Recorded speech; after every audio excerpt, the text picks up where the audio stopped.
using, this will be for leopards. So you don't come back expecting it and not have it, but optimally by the start of next year. Alright, here we have Cody New Guinea Singing Dog. New Guinea Singing Dogs are actually a dingo subspecies. Dingoes sits with Australia. These guys went to the island of Papua New Guinea, as their name suggests. They're a little bit smaller than dingoes. Really exciting. You'll notice there's no right angles anywhere in their enclosures. They can chimney up, and they all wild. Believe it or not, it's really tough to see one under their arms or a backpack, kind of treating it almost like a child. So these guys can be very well socialized. That being said, they're one of the few I call this public service announcement how not to get peed on by a lion or a tiger. A lion or a tiger turns around and shows its butt and lifts up its tail. It's probably about to try to spray you. Don't back up. You're not going to go far enough fast enough. These guys can go like 15 feet. Yeah, did you get a shot at this one on his back? Yeah, boy, that's it. Yeah. That's how we like to do it.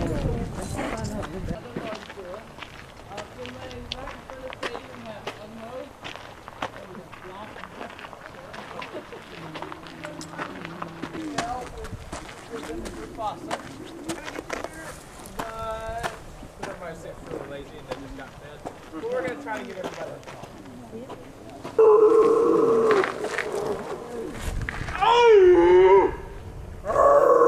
That's Tom, by the way. That's not a lion.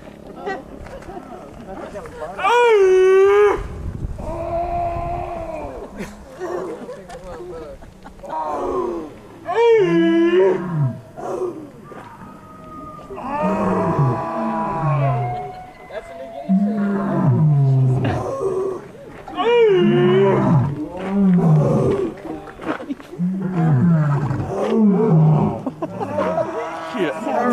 Singing Feet now.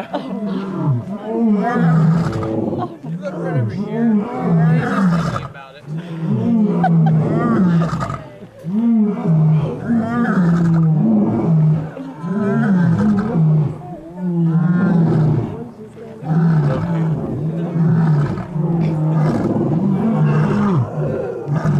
Here we go.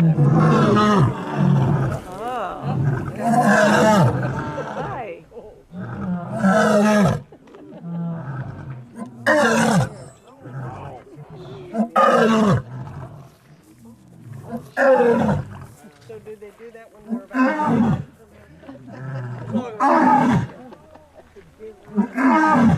It's like a hairball coming out.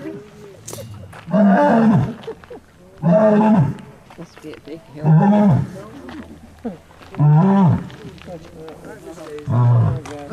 Daisy, I think everybody else is done.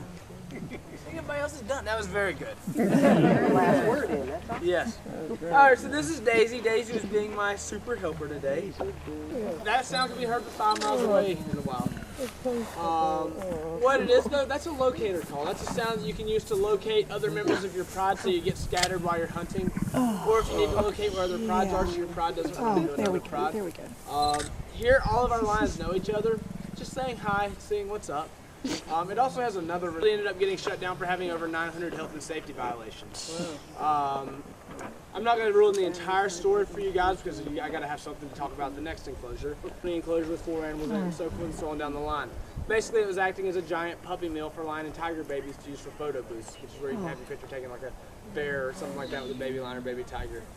Have a question? What do they eat in captivity? In captivity, here we give them a very heavy chicken diet. Again, whole prey, just because it's got all the vitamins and minerals. We supplement it with things like deer, beef, pork. They eat 16 to 18 hours, I'd say. All right, why don't we go then and meet that very first enclosure that I made you guys bypass.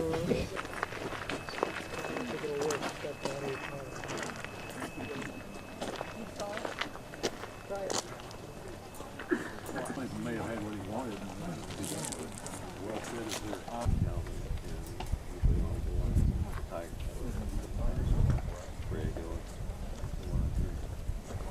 And then people go in and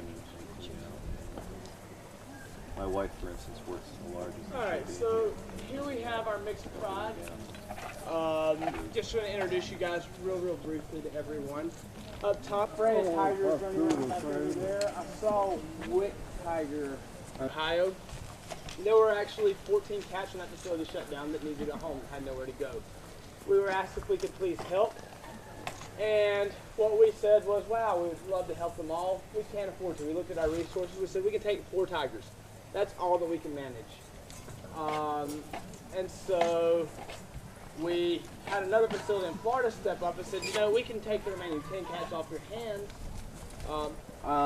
And so the animals are on their way to come live with us. And then keeping all the cats. And we get everybody housed. And a couple. All right.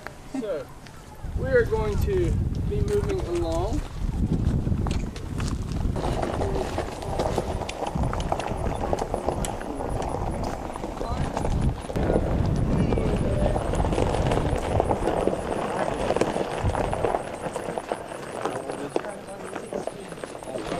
Guys are brothers. These are 2 more of the lions that were born in that initial birth pulse of 15. Let's see. We have Thomas in the back, Roz in the front. When they go into a den box, they both share the same side of the den box. They don't bother splitting up. Now, in the wild, prides like this would tend to try to sneak off into the bushes with other prize girls. Here, they don't get the pleasure of doing that. But the New Guinea Singing Dogs actually are. Well, you guys want to go meet Arthur, the white tiger? Yeah. Oh, that wasn't even a question about that. And the thing about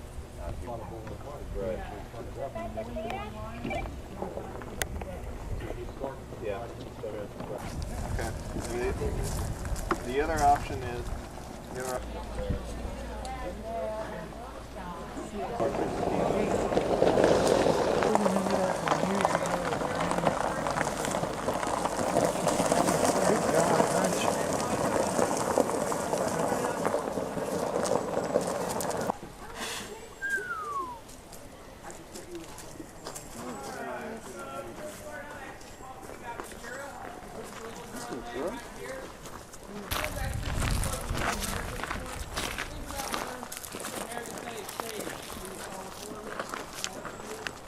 Looked at her and decided surgery wasn't an option.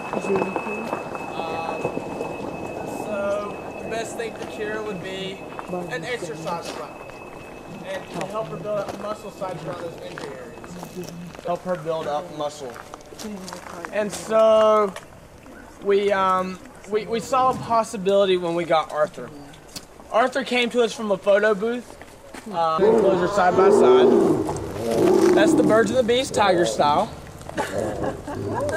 Yeah.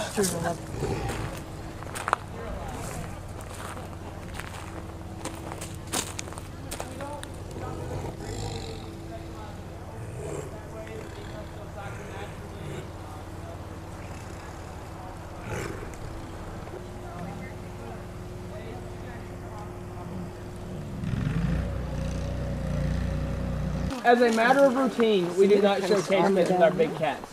Now, our staff is trained to in the event of emergencies, and so occasionally we do go in for like people. Our staff is hands-on, our emergency response team is hands-on with these cats, which allows us to have a little bit of leeway with our veterinary work, because some things Oh, he's a wonderful cat. I don't really want to start them. They're white tigers. We'll have one from the other part. Yeah.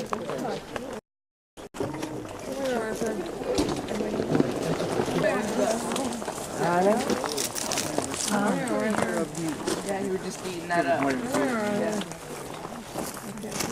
I was telling him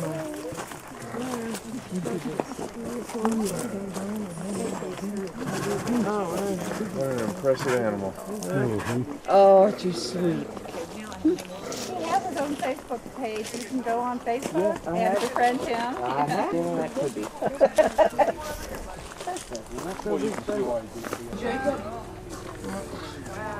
Oh, are you going back, boys? Much larger spaces. Just to give you guys an idea of how what kind of space we want for our big cats. We want all of our big cats to be in 100 by 300 foot enclosures. That's our goal. Now we moved. He came up and he kind of got up for me for So anytime we go by Jacob, we have to make sure to give him extra special people attention to kind of help make up for his small space. I'm sure they do. Well, they certainly wind up eating something.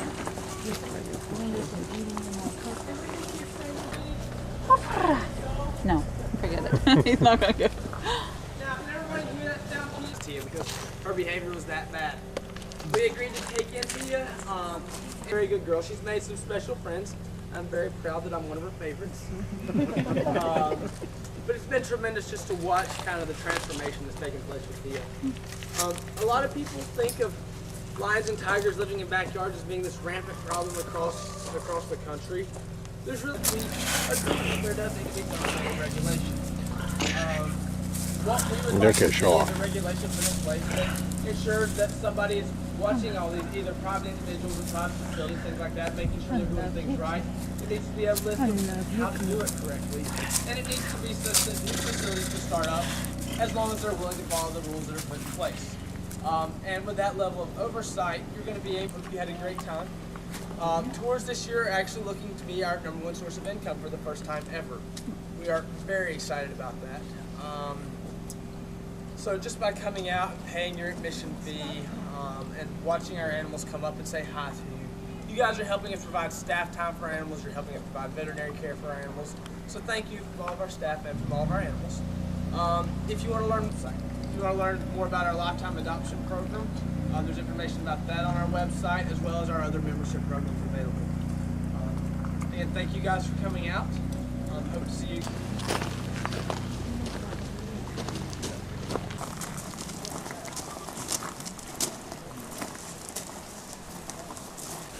Wow, he is really good.